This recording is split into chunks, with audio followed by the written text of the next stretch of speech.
बिस्मिल्लाहिर्रहमानिर्रहीम। अस्सलाम वालेकुम। 10th class. आज एक्सरसाइज 7.5 के रिमेनिंग क्वेश्चंस हमने करने हैं। फर्स्ट पार्ट में हम लोगों ने 9 क्वेश्चन कर लिए थे, नेक्स्ट अब हमने करने हैं। और आप इस एक्सरसाइज में आप लोग जानते हो कि आपने एंगल ऑफ डिप्रेशन और एंगल ऑफ एलिवेशन के बारे में पढ़ना है। एंगल ऑफ एलिवेशन के लिए हम लोग काफ़ी क्वेश्चन कर चुके हैं। अब हमने एंगल ऑफ डिप्रेशन के बारे में थोड़ा सा डिस्कस करना है। जो भी रिमेनिंग क्वेश्चन है इसमें एंगल ऑफ डिप्रेशन क्या है। आप जानते हो कि जब आप किसी ऊपर वाले पॉइंट से नीचे की जानिब देखते हो तो वो एंगल ऑफ डिप्रेशन बनाता है। अब यहाँ पे ये देखिए, यहाँ पे आपकी नज़र का जो हॉरिजेंटल एंगल है वो ये है, और जो नीचे आप किसी चीज़ के साथ जो एंगल बना रहे हो एंगल ऑफ डिप्रेशन वो ये वाला एंगल है। ठीक है, तो बच्चों अगर आपको याद हो तो 9th क्लास में आपने एक थ्योरम पढ़ा था कि दो पैरेलल लाइंस के दरमियान में अगर एक पैरेलल लाइंस को इंटरसेक्ट करती हुई एक लाइन गुजरती है तो वो क्या करती है, अल्टरनेट एंगल्स बनाती है। ये दो अल्टरनेट एंगल्स बन जाते हैं, और ये अल्टरनेट एंगल्स क्या होते हैं, हमेशा इक्वल होते हैं। तो इसी जो है टर्म को यूज़ करते हुए हम लोगों ने आज के क्वेश्चन सॉल्व करने। क्वेश्चन नंबर 10 से स्टार्ट लेते हैं। क्वेश्चन नंबर 10 है कि from an observation point the angle of depression, बात हो रही है एंगल ऑफ डिप्रेशन की। सो आपने कौन सा पॉइंट लेना है, ऊपर वाला पॉइंट लेने हैं, और वहां से आपने एंगल्स बनाने हैं 30 एंड 45। सबसे पहले आपने हॉरिजेंटल लाइन ड्रॉ करनी है और उसके बाद एंगल बनाना है 30 का। जाहिर है छोटा एंगल पहले आप बनाओगे 30 का, तो जिस लाइन पे 30 का एंगल आप बना रहे हो उसी लाइन पे चलते हुए ऑपोजिट साइड पे आपने 30 का एंगल लेना है। ठीक है, और ये क्यों लिए है, क्योंकि ये अल्टरनेट एंगल्स हैं और अल्टरनेट एंगल्स इक्वल होते हैं। ठीक है, उसके बाद आपने 45 डिग्री का एंगल ड्रॉ करना है, और जो एंगल आप उस लाइन पे बना रहे हो उसी लाइन के एंड पे आप जाकर बेस में जाके 45 का अल्टरनेट एंगल बना दोगे। ठीक है, क्योंकि अल्टरनेट एंगल इक्वल होते हैं तो आपने वही 45 का यहाँ पे अल्टरनेट एंगल बना दिया। अच्छा बच्चों, अब एक और बात ध्यान में रखिए कि आपने ये अल्टरनेट एंगल्स क्यों बनाए। वो इसलिए कि जैसे ये 30 एंगल है तो ये क्या था, ट्राइंगल के अंदर नहीं था, ट्राइंगल के बाहर था। तो आप ट्राइंगल के बाहर इसको सॉल्व नहीं कर सकते थे, आप तो ट्राइंगल की मदद से सॉल्व कर सकते हैं ना ये क्वेश्चन। तो इस वजह से आपने इसको ट्राइंगल के अंदर लाना था, तो इसलिए आपने वो थ्योरम यूज किया कि पैरेलल लाइंस को इंटरसेक्ट करती हुई जो लाइन होती है वो अल्टरनेट एंगल्स बनाती है जो कि इक्वल होते हैं। इसी तरह से यहाँ पे 45 का एंगल था तो वो भी ट्राइंगल से बाहर था, तो उसको ट्राइंगल के अंदर लाने के लिए हमने अल्टरनेट एंगल्स का थ्योरम यूज किया। सो अब हमने लेनी है ट्राइंगल BCD। इस ट्राइंगल में एंगल कौन सा बन रहा है, सामने आपको नजर आ रहा है 45 डिग्री का। तो आपने परपेंडिकुलर ओवर बेस किया। परपेंडिकुलर ओवर बेस क्या होता है, tan theta. Theta is 45 degree इस ट्राइंगल में, सो आपने थीटा की जगह tan 45 डिग्री लिख लिया। उसके बाद परपेंडिकुलर आपके पास CD है, CD लिख लेना है, और बेस आपके पास क्या है, सॉरी यहाँ पे बेस आपने जो इस ट्राइंगल की बेस है वो सिर्फ BC है, आपने BC लिख लेना है। ठीक है, इसके बाद क्या करना है, आपने CD की वैल्यू क्या आ रही है आपके पास 4000, सो आपने यहाँ पे 4000 को रिप्लेस कर देना है। नेक्स्ट 45 डिग्री पे आपने वैल्यू का काउंट की तो 1 आ रही है। BC की वैल्यू आपको नहीं मालूम, उसको एज इट लिख दोगे। उसके बाद आपने क्या करना है, क्रॉस मल्टीप्लीकेशन। आप BC को ऊपर लेकर गए तो क्या हुआ, BC की वैल्यू आ गई 4000। अब ये BC जो है आपके पास 4000 है। ठीक है, अब आपने ट्राइंगल लेनी है, ट्राइंगल ACD। ट्राइंगल ACD जब आप सॉल्व करते हो तो इस ट्राइंगल में एंगल कौन सा बन रहा है, 30 डिग्री। सो आपने परपेंडिकुलर ओवर बेस, परपेंडिकुलर आपके पास क्या है CD, बेस आपके पास यहाँ पे बड़ी ट्राइंगल में क्या है AC।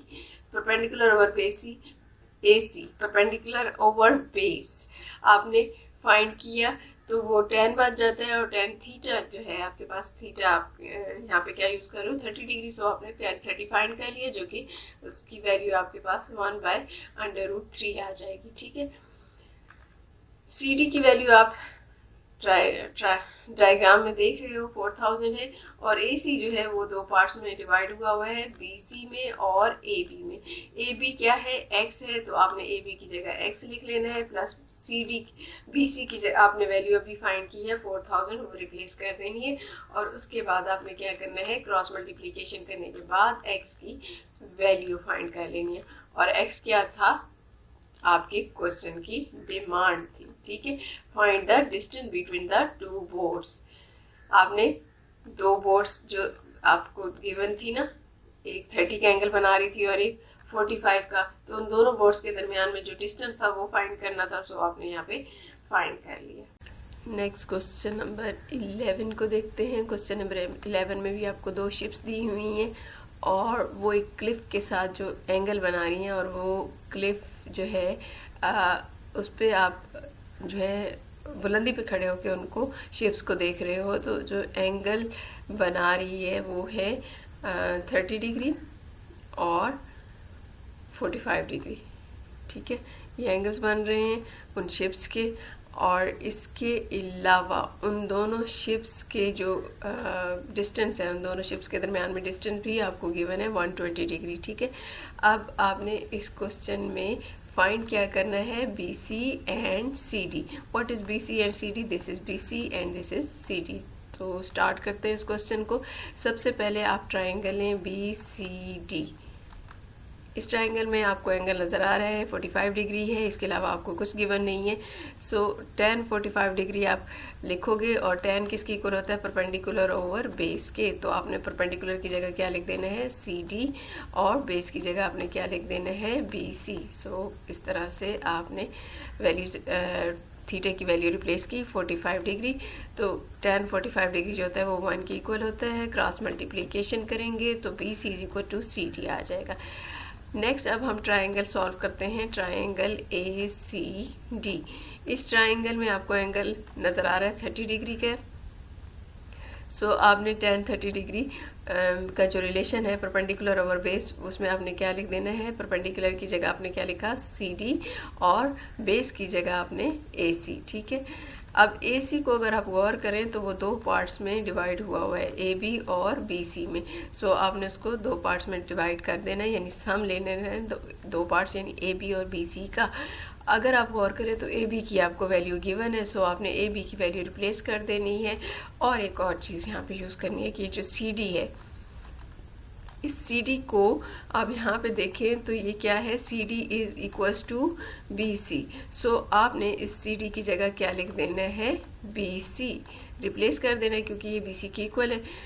तो अब आप अगर क्वेश्चन में देखें तो यहाँ पे आपके पास एक ही वेरिएबल है BC, तो इसके लिए आप सॉल्व कर सकते हैं। सबसे पहले तो आपने क्या करना है, क्रॉस मल्टीप्लिकेशन कर लेनी है। क्रॉस मल्टीप्लिकेशन करने के बाद BC वाली तमाम वैल्यूज़ एक साइड पे और कांस्टेंट एक साइड पे कर देनी है। फिर उसके बाद यहाँ पे BC आप ले लोगे कॉमन, तो क्या होगा, यहाँ पर BC कॉमन हो जाने के बाद √3 बच जाएगा, और यहाँ से BC कॉमन लेने के बाद 1 बच जाएगा। तो √3 - 1 और BC को आपने बाहर कॉमन ले लिया। √3 - 1 को जब आप कैलकुलेटर पे सॉल्व करते हो तो डेसिमल में आंसर आ जाता है, आप उसको दूसरी साइड पे ले जाओ तो वो डिवाइड हो जाएगा। इस तरह से आपके पास BC का आंसर आ गया। अब आप जानते हो कि BC is equal to CD है, सो आपने अगर BC का आंसर फाइंड कर लिया है तो ऑफकोर्स CD का आंसर भी वही होगा। सो ये क्वेश्चन आपने सॉल्व कर लिया। Next question number 12।